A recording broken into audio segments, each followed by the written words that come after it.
하나님은 가정을 정말 중요하게 생각하십니다. 교회를 만들기 이전에 가정을 먼저 만드셨어요. 그리고 하나님과 우리와의 관계를 가족 관계로 설정하셨습니다. 하나님을 아버지라고 부르고 우리 모두를 형제 자매라고 부르도록 만드셨습니다. 또한 가족에 대한 이 관심은 창세기를 보더라도 우리가 확연하게 알 수가 있어요. 우리는 계속해서 창세기 말씀을 보고 있는데 창세기 전체가 가족사에 대한 이야기입니다.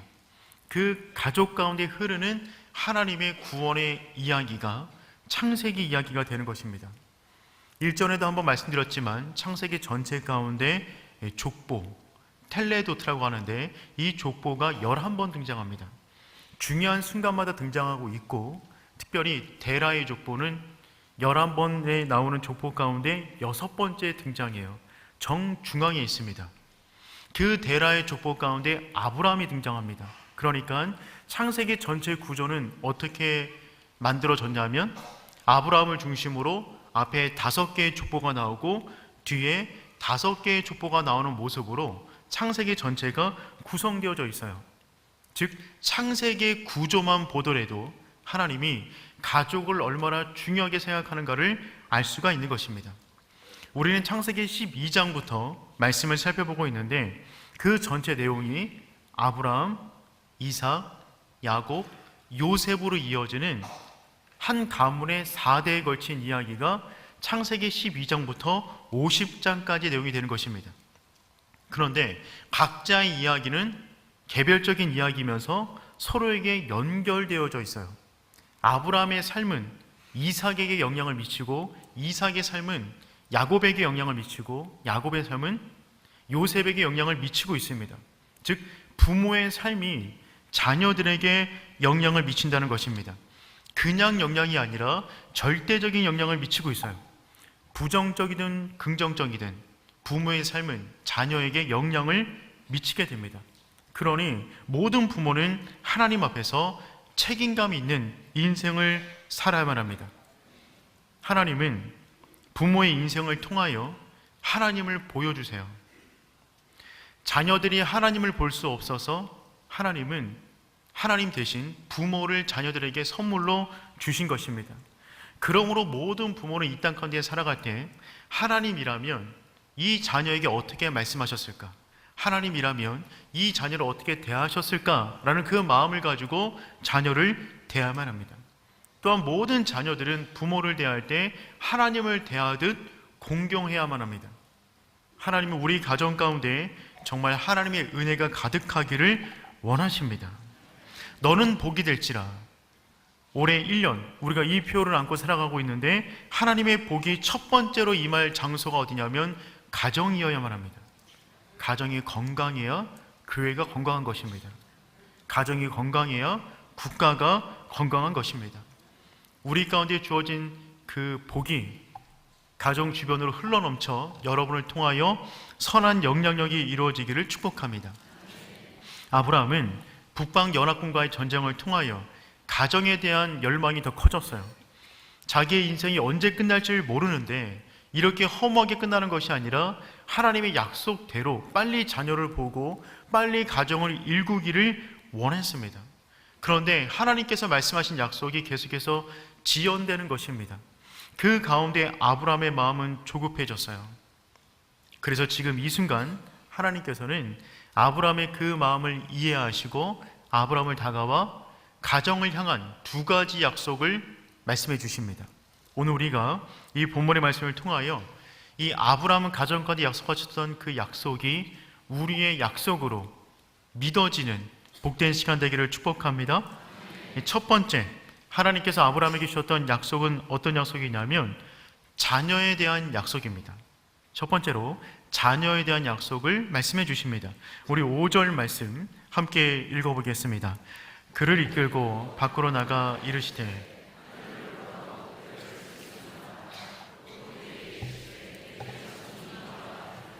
아멘. 아브라함은 자녀를 주시겠다고 하는 하나님의 약속이 지연되자 스스로 장막 속 안으로 갇혔어요. 어둠 속에 있는 것입니다. 자신의 인생의 약속이 언제 이루어질지 모른다는 그 두려움 가운데 그는 지금 크게 실망하고 있어요. 이때 하나님이 장막 안으로 아브라함을 찾아가 그를 이끌고 밖으로 나가십니다. 본문 가운데 이끌고라는 이 단어가 얼마나 친근하게 다가오는지 모르겠어요. 본문 가운데 뭇별이라고 표현된 그 단어는 복수로 쓰여져 있어요. 뭇별, 많은 별들, 복수로 쓰여졌습니다. 그 많은 별들처럼 내 자손도 그와 같을 것이다 라고 말씀하신다면, 별을 복수로 썼으면 자손도 복수로 쓰는 것이 맞습니다. 그런데 성경 가운데 이 자손이 등장할 때는 항상 복수로 등장하는데, 여기서는 단수로 쓰여졌어요. 언어를 만드신 하나님께서 격을 못 맞출 리가 없습니다. 그럼에도 불구하고 앞에가 복수면 뒤도 복수인 것이 자연스러운데, 앞에는 복수인데 뒤에는 자손을 쓸 때는 단수로 쓰셨어요. 그렇다면 한 명의 자녀를 말하는 것인데, 그 단수인 한 명의 자녀는 누구를 말하는 것일까요? 예수 그리스도를 말하는 것입니다.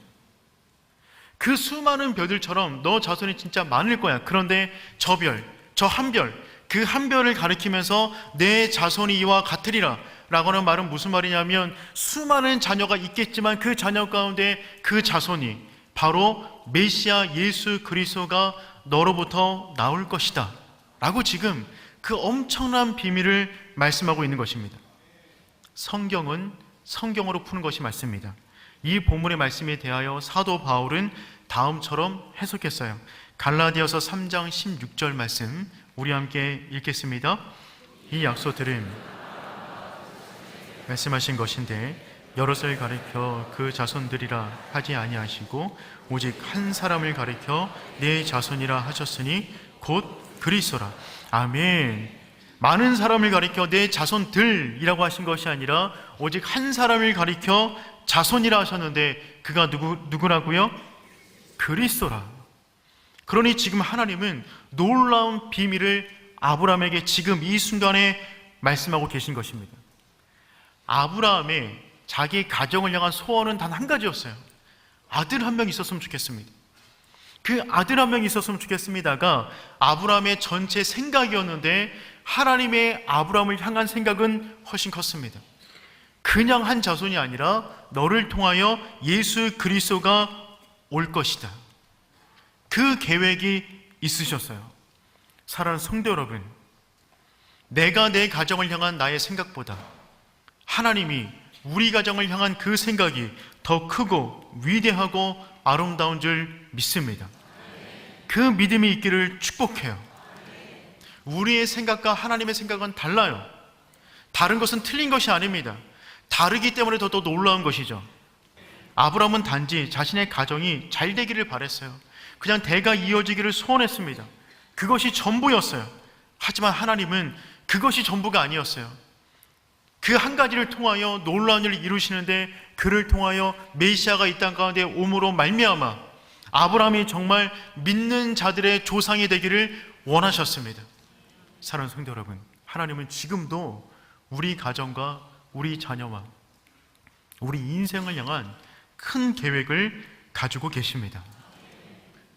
아브라함은 이 사실을 그 순간에 정말 믿어버립니다. 우리 6절 말씀 읽어보겠습니다. 아브라함이 여호와를 믿으니. 아멘. 여러분, 아브라함은 자신의 가문 가운데 주어질 이 엄청난 비밀을 그 순간에 믿어버렸어요. 아니, 그러면 아브라함이 어떻게 자신의 자녀가 하늘의 별처럼 많게 만들 수 있을까요? 아브라함이 어떻게 하면 자신의 자손 가운데 메시아가 오게 만들 수 있을까요? 어떻게 하면 아브라함이 그와 같은 일들을 이룰 수 있을까요? 할 수 있는 게 아무것도 없어요. 그에게 아무런 능력이 없어요. 가능성조차 없습니다. 나는 절대 할 수 없는 그것을 이루는 단 하나의 방법은 무엇이냐면, 그것을 이루실 하나님을 온전히 믿는 것입니다. 나는 불가능하지만 하나님은 가능하십니다. 그 믿음으로 주 앞에 나아갈 때 하나님은 그 믿음을 받으셔서 의롭다라고 칭해 주셨어요. 이것이 믿음의 본질입니다. 나는 못하지만, 나는 능력이 없지만, 나는 가능성도 없지만 하나님은 가능하십니다. 이것이 모든 믿음의 본질이 되는 것입니다. 그렇다면 믿음의 반대말은 무엇일까요? 믿음의 반대말은 불신이 아니라 행함이에요. 믿음이 없는 사람은 믿음으로 인내하지 못합니다. 믿음이 없는 사람은 무언가를 자꾸 행하려고 그래요. 하나님이 말씀하셨어요. 내가 너를 통하여 놀라운 일을 이룰 것이다. 그것을 믿었던 아브라함은 가만히 있을 수 있었어요. 그런데 그 마음이 흔들리면 엘리에셀을 자신의 상속자로 삼으려 하고 이 사건 이후에 하갈을 첩으로 삼습니다. 그리고 이 사건 이후에 이스마엘을 낳게 되죠. 믿음이 흔들리는 거예요. 믿음이 없으면 우린 자꾸만 하나님의 때를 기다리지 못하고 세상의 방법과 나의 생각과 처세술을 가지고 내 인생을 만들어가려고 합니다. 사랑하는 성도 여러분, 하나님을 온전히 믿을 수 있기를 축복합니다. 우리의 모든 노력 해야겠지만 중요한 것은 그 노력은 하나님을 향한 믿음의 노력이 있어야 되는 줄 믿습니다. 하나님은 지금도 우리 가정을 향한 놀라운 일을 계획하셨고 진행하고 계십니다. 지금 비록 아무것도 보이지 않는다 할지라도 믿음으로 나아가십시오. 믿음으로 반응하세요. 하나님이 놀라운 일을 이루실 것입니다. 두 번째, 하나님의 약속은 무엇이냐면 땅에 대한 약속을 주십니다. 우리 7절 말씀 함께 읽어보겠습니다. 또 그에게 이르시되 나는 이 땅을 내게 주어 소유를 삼게 하려고 너를 갈대의 우리에서 이끌어낸 여호와니라. 아멘. 첫 번째, 하나님은 자녀를 향한 놀라운 계획을 말씀하셨어요. 두 번째, 아브라함의 불안은 어디에 있었냐면 내가 가정을 꾸렸으니 이제 집 한 채라도 있어야 될 것 같은데 이 땅에 왔는데 땅 한 평 없는 것입니다. 그 땅에 대한 불안과 갈급함이 있었어요. 하나님이 그 마음을 아시고 지금 말씀하시는 것입니다. 나는 이 땅을 내게 주어 소유를 삼게 하려고 내가 지금 이 땅을 너에게 주겠다 라고 지금 하나님께서 아브라함의 그 불안한 마음을 달래고 있는 겁니다. 그런데 주시겠다는 땅이 사이즈가 너무 커요. 주시겠다는 땅이 아브라함의 상상을 초월합니다. 그 땅의 경계를 18절에서 말씀하고 계십니다. 우리 18절 말씀 함께 읽겠습니다. 그날에 여호와께서 아브라함과 더불어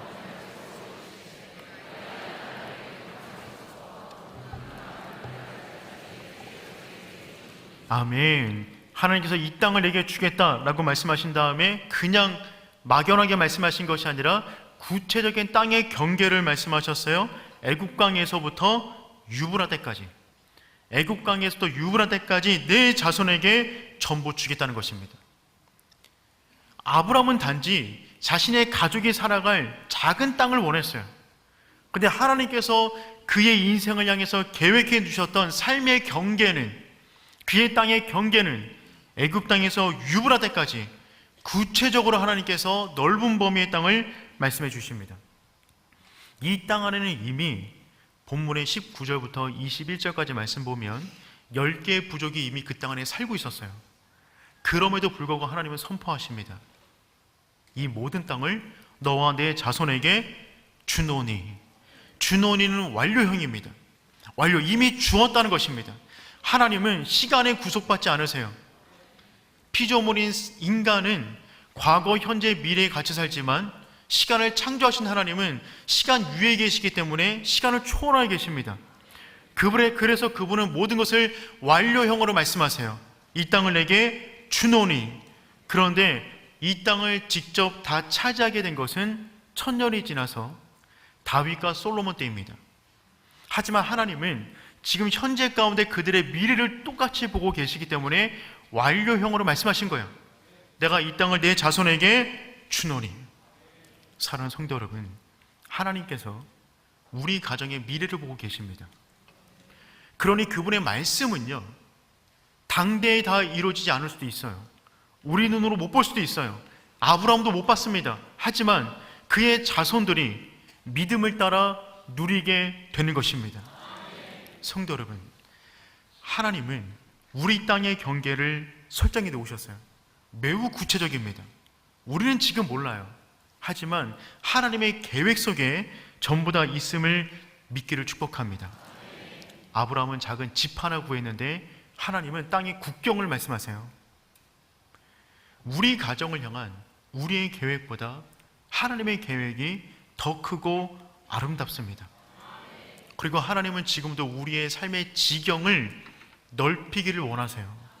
우리를 통하여 선한 영향력이 일어나고 우리를 통하여 하나님의 아름다운 일들이 전파되기를 원하십니다. 그것을 상상하세요. 그것을 그리세요. 기도는 미래를 향한 그림을 그리는 것입니다. 내 인생 하나님께서 어떻게 이끄실까? 우리 가정 통하여서 어떤 아름다운 일을 이루실까? 그것을 매일같이 그리는 것입니다. 그럴 때 하나님은 우리 가운데 주신 그 그림대로 우리의 인생을 아름답게 인도하실 줄 믿습니다.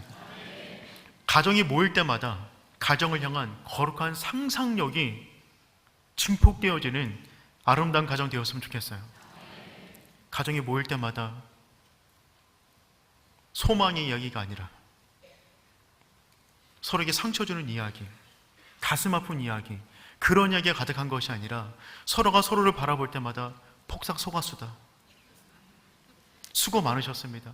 더 놀라운 일이 이루실 것입니다. 아버지를 향하여, 어머니를 향하여, 자녀를 향하여 놀라운 일이 이룰 거예요. 그 아름다운 꿈, 그 그림을 그려나가는 복된 5월 되기를 축복합니다. 하나님이 두 가지 약속을 주셨어요. 자녀를 향한, 그들의 가정의 경계를 향한, 땅을 향한 두 가지 약속을 주셨어요. 이 말을 들었던 아브라함은 그 순간에 하나님에게 하나님의 약속에 대한 보증을 요구합니다. 이전에도 하나님께서 이런 비슷한 이야기 많이 하셨거든요. 그러니까 이번에는 아예 말로 끝나는 것이 아니라 아브라함이 담대해졌어요. 알겠습니다. 믿겠습니다. 보증을 주옵소서. 그런데 이 내용이 오늘 설교의 핵심입니다. 오늘 본문의 세 번째 강조점인데 그것은 무엇이냐면 이 모든 것을 이루시는 하나님의 열심입니다. 이 모든 것을 이루시는 하나님의 열심이에요. 우리 8절 말씀 함께 읽겠습니다. 그가 이르되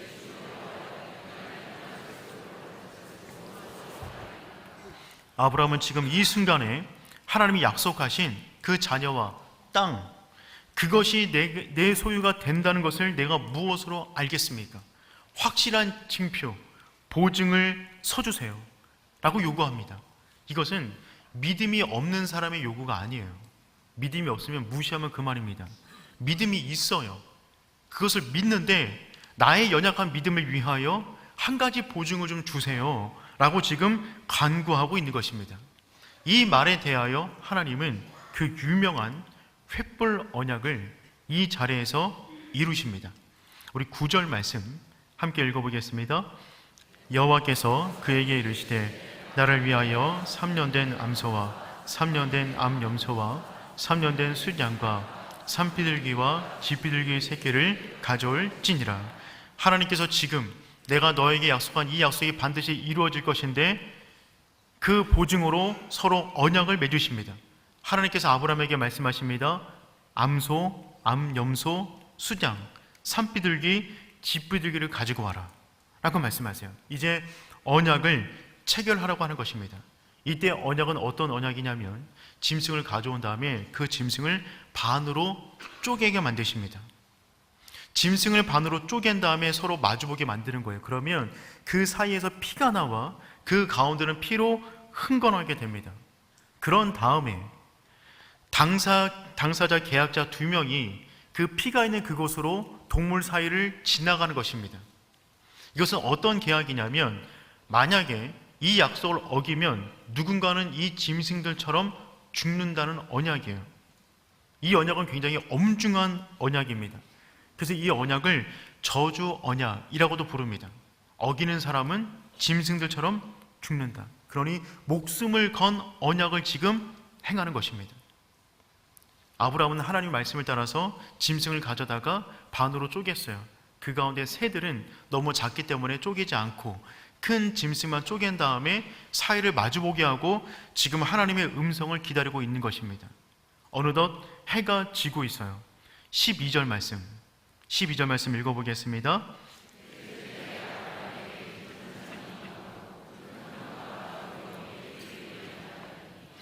하나님이 나타나시기만 기다리고 있는데 해가 졌어요. 그런데 깊은 잠이 아브라함에게 임했습니다. 여기서 말하는 깊은 잠이라는 것은 육체가 피곤해서 잠들었다는 단어가 아니에요. 여기서 말하는 깊은 잠이란 의식이 멀쩡한데 갑자기 깊은 잠에 떨어지게 된 것입니다. 이 잠은 어떤 잠이냐면 하나님께서 에덴 동산에서 아담을 불러다가 그를 깊은 잠에 들게 하시고 그의 갈비뼈를 취하여 여인을 만들 때 사용했던 잠입니다. 이때 하나님께서 왜 아담으로 잠들게 하셨냐면 하나님의 온전한 선물인 하와를 아담에게 제공할 때 아담의 어떤 의지적인 노력을 제거하기 위하여 그를 깊은 잠에 들게 하셨어요. 그래서 이 선물은 내가 너에게 주는 온전한 선물이다가 되게 하기 위하여 아담의 모든 개입을 막으신 거예요. 지금 이 순간에 깊은 잠이 들었다는 말은 무슨 말이냐면 이제 이 엄중한 계약을 맺어야 되는데 이 계약을 너가 하는 것이 아니라 나 혼자 할 것이다. 너의 모든 개입, 아브라함의 모든 개입을 제거하기 위하여 그에게 깊은 잠을 허락하신 것입니다. 그리고 흑암이 임했어요. 흑암이란 창세기 1장 2절에 천지 창조 때 사용하셨던 흑암을 말하는 것입니다. 아무것도 보이지 않아요. 하나님께서 모든 배경을 날려버리신 것입니다. 깜깜하게 만들었어요. 그 순간에 오직 언약에만 집중할 수 있도록. 그리고 그 순간에 갑자기 강한 횃불이 불이 임했습니다. 17절 말씀 읽어보겠습니다. 해가 져서 어두울 때에 연기나는 화로가 보이며 타는 횃불이 쪼갠 고기 사이로 지나가더라. 아멘. 갑자기 깊은 잠이 임해서 비몽사몽하고 있는데 흑암 가운데 아무것도 보이지 않는데 갑자기 큰 횃불이 나타나더니만 짐승 사이를 훑고 지나가는 것입니다. 그 순간에 그것밖에 보이는 것이 없어요. 집중할 수밖에 없는 것이죠. 그런데 조금 전에 말씀드렸듯이 이 계약을 맺는 두 당사자가 함께 짐승 사이를 걸어가야만 합니다. 그런데 지금 이 계약을 맺는 부분에 있어서 아브라함은 절대적으로 빠져있고 하나님 혼자 그 짐승 사이를 지나가십니다. 이것은 굉장히 놀라운 축복의 메시지가 담겨져 있어요. 어떤 것이냐면 너는 이것을 이룰 수가 없다. 너의 능력, 너의 힘, 너의 의지를 가지고는 이 계약을 이룰 수가 없어. 그러니 내가 이룰 것이다. 너는 바라만 봐라. 믿기만 하면 돼. 내가 지나갈 것이다. 나의 생명을 걸고 너에게 약속한 이 두 가지 약속을 반드시 이룰 것이다 라고는 메시지가 지금 이 장면 가운데 녹아져 있는 것입니다. 실제로 아브라함은 이 약속을 지킬 능력이 없는 사람이에요. 이 계약을 맺고 난 이후에 한 장 넘어가서 16장에서 아브라함은 하갈을 품습니다. 이스마엘을 낳아요. 만약에 아브라함이 그 고기 사이를 지나갔으면 그 순간에 아브라함은 갈라져야 됩니다. 자신의 약속, 자신의 언약을 지킬 만한 능력이 우리에게는 없어요. 하나님은 그것을 아세요. 그래서 믿지 못할 대상은 하나님이 아니라 우리가 되는 것입니다. 우리 때문에 그 약속이 이루어지지 않는 거예요. 하나님은 그 사실을 아셨어요. 그래서 홀로 그 고기 사이를 지나가십니다. 아브라함을 깊은 잠에 들게 하시고 칠흑 같은 어둠을 내리사 아브라함으로 하여금 그 계약 가운데 어떠한 의지적 노력도 하지 못하게 만드신 이후에 하나님이 지나가시는 것입니다. 하나님이 우리에게 말씀하시는 거예요. 너는 넘어져도 괜찮다. 너는 실수해도 괜찮아. 너의 약함을 내가 알고 있어. 그런데 나를 믿어줄 수 있겠냐? 내가 이룰 것이다. 너의 인생과 너의 가정을 향한 열심보다 내가 너의 가정을 향한 열심이 더 크다. 너의 가정을 향한 계획보다 내가 너의 가정을 향한 계획이 더 크고 아름다워. 내 계획을 내 열심으로 이룰 것이다. 너는 나를 온전히 믿어라. 나의 열심을 믿어라. 사랑하는 성도 여러분, 우리가 그런 믿음을 가지고 이 5월을 아름답게 보낼 수 있는 저와 여러분 되기를 축복합니다. 혹시 이런 생각 갖고 계십니까? 나 같은 사람, 나 같은 망가진 가정도 회복될 수 있는 것입니까? 나처럼 끔찍한 실패와 넘어짐을 경험했는데도 우리 가정까지 소망이 있습니까? 내 자녀의 모습 보니까 앞날이 보이지 않는데 과연 희망이 있겠습니까? 그럼요. 그 약속의 상징이 십자가 아니겠어요? 그리스도께서 온몸을 찢어 언약을 이루셨어요. 그 십자가를 바라볼 때 너를 향한 나의 열정이, 너를 향한 나의 계획이 바로 이것이다. 그러니 사랑하는 성도 여러분, 이 5월을 맞이하여 우리 가정 가운데 십자가를 세울 수 있기를 축복합니다. 그 십자가 안에서 온전히 믿음으로 반응하며 나아가는 저와 여러분 되기를 축복합니다.